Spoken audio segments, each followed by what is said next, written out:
Imagine an unstoppable river of fire threatening to engulf your city.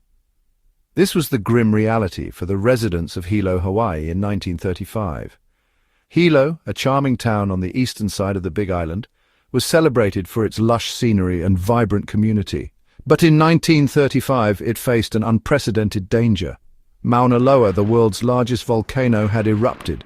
This colossal giant towering over the island unleashed molten lava, a fiery and unstoppable force of nature. The eruption was both awe-inspiring and terrifying. Rivers of molten rock flowed down the mountainside, glowing ominously against the dark sky. The lava moved relentlessly, carving a path of destruction as it advanced. It was a slow but unstoppable march towards Hilo. The people of Hilo watched in horror as the lava crept closer to their beloved city. The island's largest city, home to thousands, was now in the direct path of destruction. Hilo was more than just a city. It was a community. Families had lived there for generations, and the town was a hub of culture and commerce. Businesses, homes, and livelihoods were all at risk. The situation was dire, and the community was gripped by fear and uncertainty. People feared the fiery wrath of the volcano. They gathered in the streets, their faces etched with worry, trying to comprehend the magnitude of the disaster unfolding before them. They watched helplessly as the lava inched closer, its heat palpable even from a distance. The community was united in their anxiety, each person hoping for a miracle to save their town. It was a race against time, and the odds were against them. The people of Hilo faced a monumental challenge, one that would test their resilience and unity in the face of nature's fury.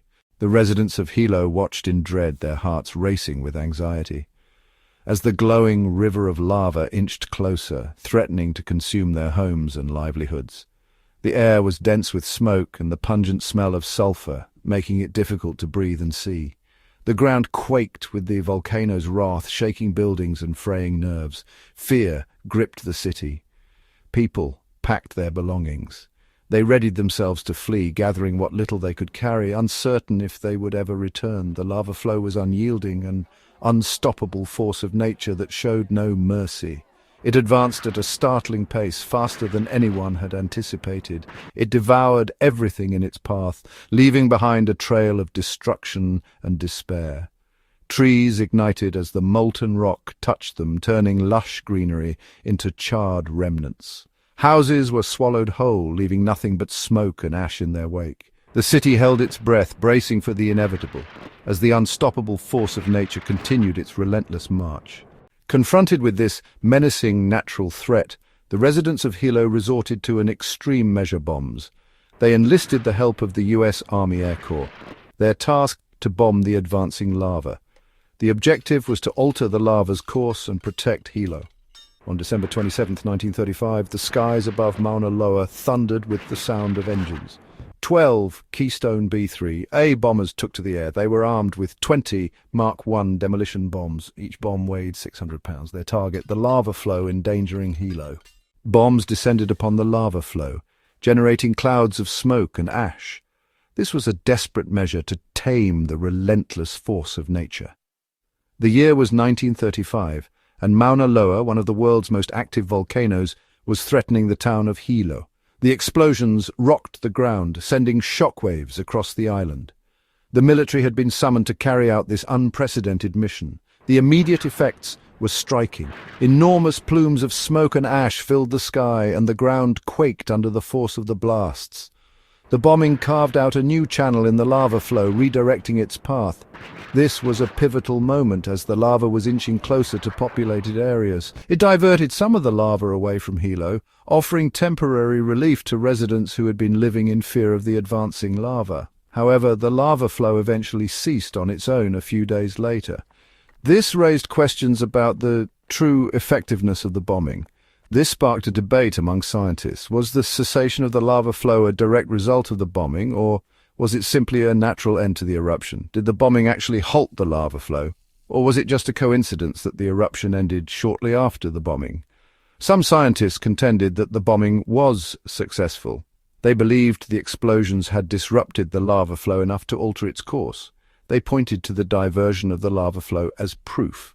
The new channels created by the bombs had indeed changed the path of the lava. Others remained skeptical. They argued that the eruption was already subsiding and that the bombing had little to no effect on the outcome. They noted that volcanic eruptions often follow unpredictable patterns, and the timing of the bombing could have been purely coincidental. The debate continues to this day, leaving the question of success or failure open to interpretation. The debate over the success of the 1935 bombing persisted for many years. In 2020, the unearthing of unexploded bombs from the mission reignited the conversation.